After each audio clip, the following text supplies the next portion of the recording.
எனக்கு என்னமோ இந்த நெட்வொர்க்கால மட்டும் அவனுங்க பெரிய ஆளான மாதிரி தெரியல. அவனுங்க உள்ளுக்குள்ளே வேறு ஏதோ ஒன்று பெருசாக பண்ணுறானுங்க சார். எனக்கு ஏன் நான் எங்கேயோ பார்த்த மாதிரி இருக்கு.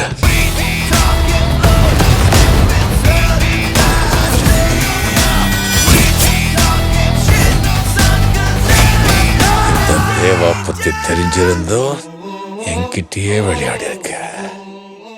செல்வநாயகி அவ்வளவுதான், அவங்களுக்கு தூக்கி வாரி போட்டுரும்.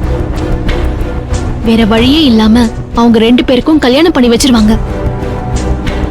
இதான் நம்ம பிளான். சூப்பர். சரி, இப்போ யாரு பவர் கட் பண்ணுவா? நான் ஏற்கனவே ஆர்த்தி அதை பண்றதுக்கு அவகிட்ட சொல்லிட்டேன். நான் நம்ம லைன்லயே அவளை ஆட் பண்ணி ஒரு ரிங்ல நம்ம கட் பண்ணிட்டோம்னா கரண்ட கட் பண்ணிரணும். ஓகே. நம்ம 2 ரிங் கொடுத்து கட் பண்ணா கரண்ட ஆன் பண்ணிடணும். சரி, பெர்ஃபெக்ட்டா இருக்கு பிளான். ஆனா அந்த நேரம் அந்த செல்வநாயகி எப்படி ரியாக்ட் பண்ணுவாங்கன்னே தெரியாதே. அத பத்தியும் நம்ம யோசிக்கணும்ல.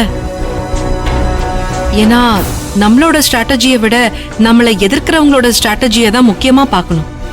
அவங்க என்ன சொல்லுவாங்க, அப்ப நம்ம என்ன சொல்லணும், இப்படி எல்லாமே யோசிக்கணும்ல. அவங்க எப்படி ரியாக்ட் பண்ணா நமக்கு என்ன கையல்? என் கெஸ் சரியா இருந்தா திருடனுக்கு தேள் கொட்டின மாதிரி அவங்க அடங்கிதான் இருப்பாங்க. அவங்களும் அபியோட ரியாக்ஷனையே வெளியே காட்டிப்பாங்க. இல்லனா அவங்க மாட்டிப்பாங்க தானே. ஆனா உள்ளுக்குள்ள இவ எப்படி தப்பிச்சான்னு குழப்பத்துல இருப்பாங்க. நீ சொல்றதும் சரிதான். இந்த நேரத்துல செல்வநாயகி ஏதாவது திட்டம் போட்டுட்டாங்கன்னா என்ன பண்ணுவ? நாம எதுக்கு இருக்கோம்? தேவி உயிரோட இருக்காங்கிறது அதுக்கு மேல ரகசியமா இருக்க போறது இல்லையே. நல்லவங்க மாதிரி நடிச்சிட்டு இருந்த செல்வநாயகி உடனே வில்லியால மாற மாட்டாங்க. எல்லாரும் முன்னாடியும் சபையில அவ்வளவு நல்லவங்கன்னு மாதிரிதான் வேஷம் போட்டுட்டு இருப்பாங்க.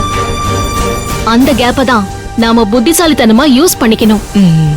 சரி, புரியுது.